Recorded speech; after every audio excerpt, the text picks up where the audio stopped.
constitutions. And the state, theoretically, it is a state of citizens. There are, from my point of view, for special reason, there was the revolutionaries of '58 had made an error in putting in the constitution that Iraqi people is composed from Arabs and Kurds.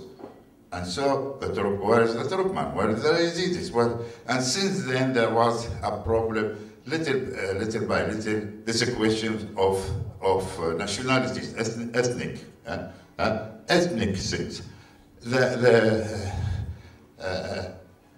There was a lot of Kurdish revolts in the history of Iraq, but it was not about independence. That about rights, about little by little increased their demands. Yeah, Let me, please, 1 minute. The constitution is the idea of a state of citizens where exist in Iraq since the modern state in 1931. This kind of the United States and the think tanks and the local political movement saw that the division, for one reason or another, decided to divide Iraq. And we remember when Bush in 1999 appealed the Kurds to revolt against and the Shiite in the south, and pointing that it is the Senate who are governments. I want to point to two things important. I hope if I am wrong, they correct me. One,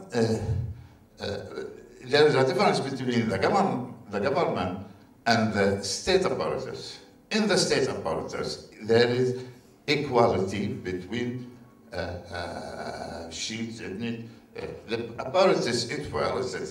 The state, what we call the state, the institution. There's no difference between Shiite and Sunni, but maybe this son of this minister will be more privileged, or this Turkman will have. But in the idea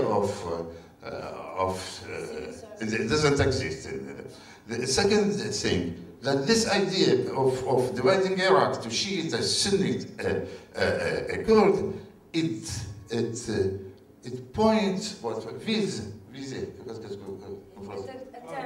attempts. The idea of citizenship, that the state is not composed of citizens, it's composed of ethnicities. And this is very easy that one or another ethnicity, political group, self-appointed representative of the ethnicity. So the Kurdish leaders declare that there's no real proof that that represent the Kurdish. For example, you are especially you are well on that the Zibaris and other groups never, and the Baban group never supported the idea of separation.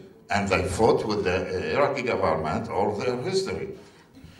Well, maybe I may add something about the Turkey, if I can.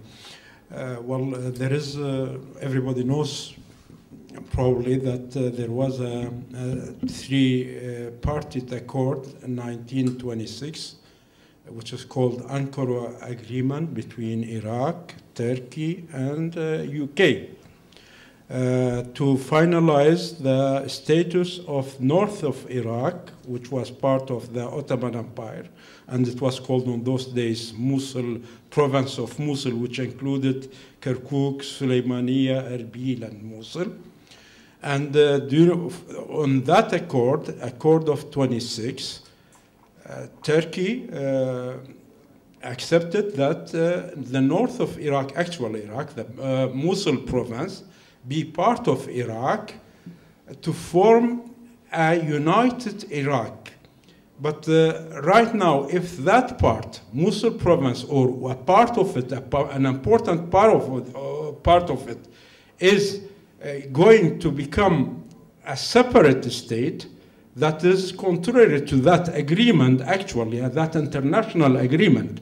And as we see right now, even with the autonomy of actual situation, we are in danger of having a war between Iraq and Turkey. The Kurdish Authority, they say they cannot do anything, and there is a terrorist organization which is recognized as terrorist organization by the international community, which is called PKK. That PKK, which is given base and support, material and logistical support by our Kurds, and they are living in Iraq and attacking from Iraq inside Turkey, and that makes the Turks to come and bombard Iraq or do harm to Iraqi, which is an unsuitable situation, and it is a source of instability. Dr. Faleh has a comment on the Constitution. I just wanted to say a few words on the subject. I am a humanist secularist, and I believe that all ethnic groups, all religions, all citizens have the right to have equal rights, and that human rights are universal.